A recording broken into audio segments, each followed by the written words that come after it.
Galera, em 2012 eu fui para Chicago, nos Estados Unidos, para estudar inglês.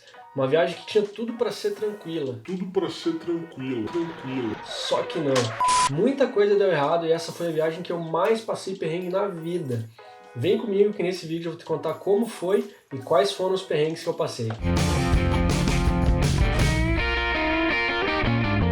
Na época eu tinha 20 anos, essa era a minha primeira viagem internacional e também a minha primeira viagem sozinho.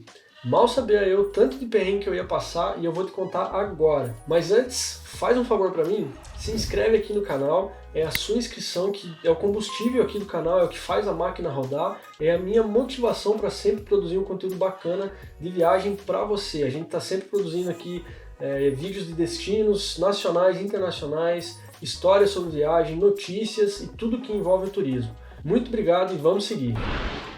Tudo começou já no voo de ida. Teoricamente eu sairia de Curitiba para o Rio de Janeiro com a Latam e de lá para o Panamá e depois para Chicago com a Copa Airlines. Mas aconteceu alguma coisa lá no aeroporto do Rio de Janeiro e eles mudaram tudo.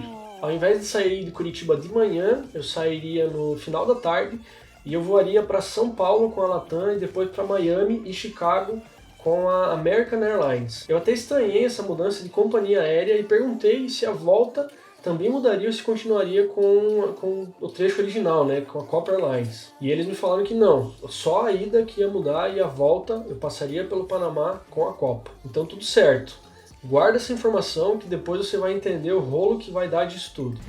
Agora vamos para o primeiro perrengue e talvez o pior de todos eles. Inclusive, quero saber de você também qual foi o pior perrengue que você já passou em uma viagem. Me conta aqui embaixo nos comentários. E quem sabe eu posso até fazer um vídeo depois falando do perrengue da galera aí. Então quando você vai como estudante, com visto de estudante, para entrar no país você precisa de um documento que chama I-20, que é um documento que a escola te manda antes de você ir para lá e que prova, quando você chega na imigração, que você realmente está matriculado, que a escola te aceitou. E adivinha então o que aconteceu? É claro que eu perdi o bendito do I-20. E o pior de tudo isso é que eu só percebi quando eu estava lá no guichê da imigração com o cara me pedindo os documentos. Eu cheguei ali então, né, começou todo o processo padrão, né, me fez algumas perguntas e daí pediu o passaporte válido com I-20. E eu comecei a procurar, achei o passaporte e o I-20 simplesmente sumiu. Eu nunca mais vi esse papel. E aí já me bateu total desespero, né? Eu tinha uma certa dificuldade em falar inglês e se eu já tinha essa dificuldade,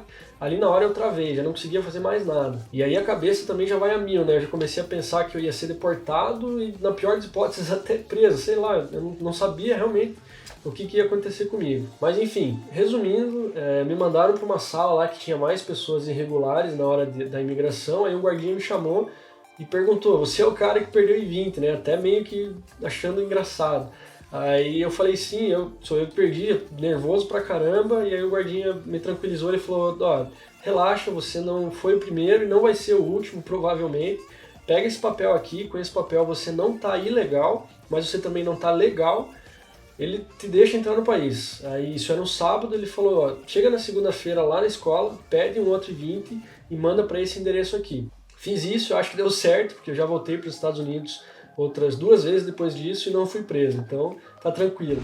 Bom, fui liberado lá na imigração, peguei um táxi e fui para casa da Cat, que é a mulher que ia me hospedar lá em Chicago. Eu cheguei e a casa estava fechada, então eu pensei, deve ter saído e logo volta, né? Isso era ali perto da 1 hora, então pensei que ela talvez tinha saído para almoçar. Eu esperei uns 30 minutos, 40, 50 e nada dela aparecer. E eu tinha avisado ela que ao invés de chegar lá entre as 6 e 7 da manhã, eu chegaria ali entre meio-dia e 1 hora, né? Então achei estranho ela não estar em casa. E nisso eu vi um vizinho, algumas casas pro lado, caminhando ali fora no jardim, lá não tem, é tudo aberto, né? Não tem cerca, então eu pensei, vou lá falar com ele e perguntar se ele tem um número dela para entrar em contato, ver se ela pode vir aqui me receber, né?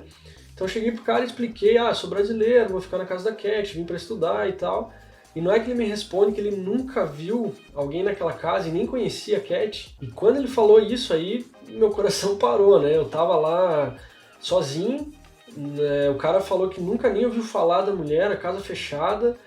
Eu tava sem comunicação, eu não usava o WhatsApp, acho que nem tinha no Brasil direito aquela vez. Meu celular não pegava fora do país, eu esqueci de habilitar para poder fazer ligação, erro aí de iniciante, né? E para piorar, começou a chover, mas chover muito, aquelas chuvas fortes assim que não tem como aguentar. Então eu tava para fora de casa, sem comunicação e na chuva ainda com toda a minha bagagem. Enfim, sentei lá na varandinha da casa da Cat, fiquei esperando um tempo.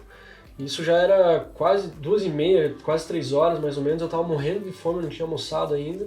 Pensei, vou achar um restaurante, pelo menos para comer e sair da chuva, né? Então achei um restaurantezinho pequeno ali perto, comida indiana, nunca tinha comido, inclusive. E quando eu entrei, a primeira coisa que eu pedi perguntei se tinha Wi-Fi, porque aí eu poderia pelo menos mandar um e-mail para meus pais ou para a agência, tentar resolver esse problema, né? Aí a garçonete veio e me falou assim, a gente tem Wi-Fi, mas é só para uso interno, é só para o sistema aqui. Para vocês terem uma ideia, nem o Wi-Fi era liberado. Mas aí expliquei toda a minha situação, né? Falei que estava lá para estudar, que estava trancado para fora de casa e tudo aquilo. Aí ela, acho que ficou com dó de mim, porque ela passou a senha. E aí eu vi que tinha um e-mail da Cat falando que ela não estaria em casa nesse horário, voltaria lá pelas 4 horas mais ou menos, e que ela tinha deixado a chave embaixo do tapete. E aí foi a tranquilidade, né? Eu almocei bem tranquilo, fui para casa depois, achei a chave e consegui entrar. Mas foi um baita susto. E agora então vamos pro terceiro perrengue dessa viagem. Passou ali as 2 semanas, né, do meu curso, chegou o dia de voltar para o Brasil. Então eu cheguei no aeroporto, fui direto no guichê da Copa Airlines. Lembram, né, que eu falei lá no começo do vídeo que alterou os voos. Eu perguntei se a volta mudaria ou não, eles falaram que não, que seria através da Copa Airlines passando pelo Panamá. Então eu cheguei no guichê para fazer o check-in, mostrei o passaporte e tudo mais, e eu vi que o cara ficou meio confuso, mexendo ali no sistema, vai, volta, sai, chamou outro cara, veio junto. Daqui a pouco chamaram um terceiro, e que acho que era o gerente ali da Copa, e aí o cara me fala o seguinte, desculpe senhor, mas você não tem uma reserva nesse voo. E aí eu, né, fiquei meio sem reação e perguntei como assim eu não tenho uma reserva nesse voo. E aí ele falou, como o senhor não veio com a gente cancelou os teus voos de volta também. E aí parece que o chão abriu assim, de novo, fiquei totalmente sem reação, não sabia nem o que falar. E, enfim, sentei naquelas cadeirinhas do aeroporto, fiquei uma meia hora lá, pensando o que eu ia fazer, né? Porque tava sem comunicação, sem a passagem de volta, já tinha saído da Cat, aquele era o meu dia de check-out, né?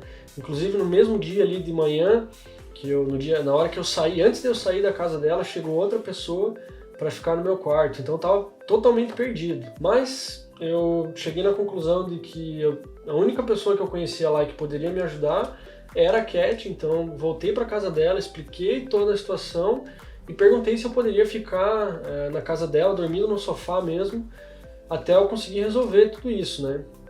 E ela, muito querida, muito gente boa, deixou eu ficar lá, não me cobrou um centavo a mais por isso, inclusive me ajudou muito com toda essa correria de papelada que eu tive que juntar e a comunicação com o Brasil, né? Pude ficar lá e 5 dias a mais eu tive que ficar para resolver tudo isso. Aí a Copa Airlines cedeu e me colocou num voo de volta. E inclusive desde então eu nunca mais comprei passagem aérea com a Copa Airlines por conta desse perrengue todo aí. Galera, e assim então termina essa minha saga de perrengues em Chicago. Como eu disse para vocês, eu era bem novo, eu tinha 20 anos na época, era a minha primeira viagem internacional e primeira viagem sozinho, então foi muito, mas muito tenso. Mas também, por outro lado, foi uma viagem que me ensinou muita coisa, eu cresci muito passando por todos esses perrengues. Acho que o perrengue é o que mais faz você se desenvolver numa viagem. Espero que vocês tenham gostado desse vídeo, que tenham se divertido aí com a minha desgraça, né? E que tenham aprendido também alguma coisa. E se você acha que esse vídeo merece, deixa aqui embaixo um like, deixa o seu joinha. Agradeço demais, é o teu joinha que mostra, que fala pro YouTube que esse vídeo é um vídeo bacana. Então muito obrigado, um abraço e até a próxima viagem.